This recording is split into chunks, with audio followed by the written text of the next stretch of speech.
goes back to not trusting your fellow human being. We need a lot more trust in this world, and I just hope people are confident enough to do that, and the strength that it takes to recognize you're not alone and take a chance to expose yourself to your fellow human being. You'll be amazed. You'll be amazed how many people through that fellowship, that Right. friendship, that human experience will help you out. Yeah, there's one part of your story I've never made the correlation with, and I just did. It hit me when you were talking. So I got a mixed bag of people here in the audience. Actually, my last two guests, one he goes by a street name Preacher. He, under the guise of preaching to addicts, he became one. And so he had a pretty powerful story. Another one, 2 years ago, she was in a coma from drug addiction and in Las Vegas, or out in Nevada, I think it was Las Vegas. Her parents came and got her. 2 years later, she's now 2-0 as a K1 kickboxer, and she just won again last weekend. So these extraordinary stories of recovery. But I'm telling you this because I have everything from business professionals to people that have those types of stories on here.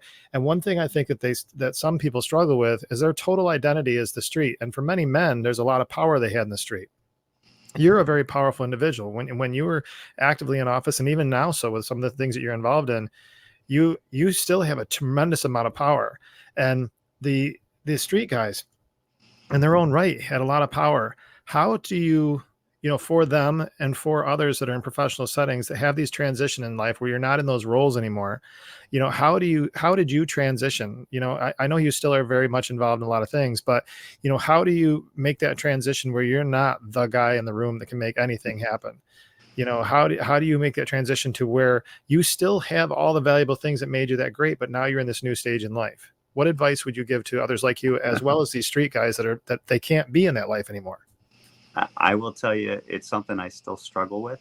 So I'm still going through this journey and uncovering this. I'm listening to people like yourself and others and those same individuals that have gone through it. I reach out, not afraid to share my vulnerability and say, look, I'm struggling today. Mhm. And that's like when you're up, I'm down, you're up, and Mhm. vice versa. That's why having people like yourself around you and other people that you can have the confidence and comfort and trust to say, you know what, I'm going to get a little vulnerable here and say, how did you get through it?